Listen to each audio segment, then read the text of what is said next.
Mes chers amis de Café Évangile, tous ceux qui apprenaient ces événements les conservaient dans leur cœur et disaient « Que sera donc cet enfant ?» En effet, la main du Seigneur était avec lui. Nous célébrons en ce jour la solennité de la nativité de Saint Jean le Baptiste, le précurseur du Christ, le Verbe qui s'est fait chair, qui vient au monde sauver l'humanité. Jean-Baptiste a été formé par la main du Seigneur. Saint Thomas d'Aquin va jusqu'à dire que Jean a été sanctifié dans le sein de sa mère. Élisabeth, lorsqu'il est écrit « Il sera rempli de l'Esprit Saint dans le sein de sa mère », il a été sanctifié dans le sein de sa mère. Aujourd'hui, nous honorons un aspect particulier de la vie de Jean, sa naissance.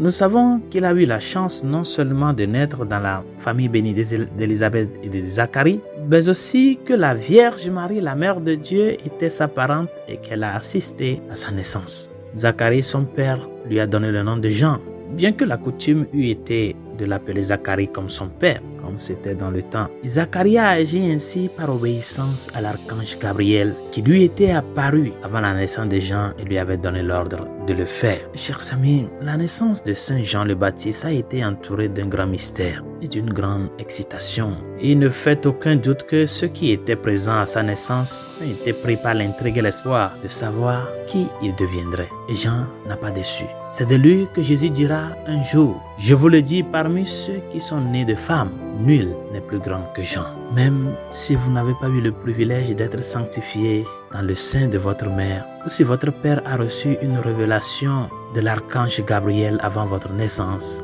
vous êtes néanmoins appelés à être guidés par la main du Seigneur chaque jour, bien chers amis. Dieu veut que tu deviennes fort en esprit, afin que tu puisses accomplir la volonté unique qui t'a été confiée. Nous honorons les grands saints en partie parce qu'ils nous donnent un exemple de vie. Et c'est pourquoi nous devons voir dans la vie de chacun d'eux le modèle auquel nous devons nous conformer. C'est là la finalité de la célébration des saints. Nous devons apprendre d'eux comme modèle à nous conformer à la volonté de Dieu. Le premier témoignage de Saint Jean-Baptiste est son obéissance inébranlable à Dieu et sa volonté d'être formé par sa main. Et le résultat a été l'accomplissement glorieux de sa mission unique dans la vie, jusqu'à donner sa vie en tant que martyr de la vérité.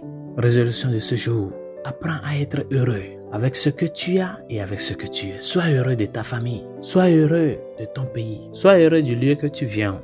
Bien que tu n'as pas été sanctifié dans le ventre de ta mère comme Saint Jean le Baptiste, n'oublie pas que tu as été sanctifié par le baptême. Sois heureux d'être fils de Dieu, d'être fils de telle famille, d'avoir comme parents tel monsieur et telle madame. Sois heureux de tes parents. Et à partir de là, reconnais que tu as été fortifié par l'Esprit Saint dans le baptême et dans la confirmation. Et apprends à te laisser afin que la main du Seigneur te conduise, afin que seulement la volonté de Dieu soit faite dans ta vie. Ne cherche pas à devancer Dieu. Laisse-lui qu'il prenne le devant. Non pas ce que je veux, mais ce que tu veux. Que sa grâce nous aide. Bonne journée.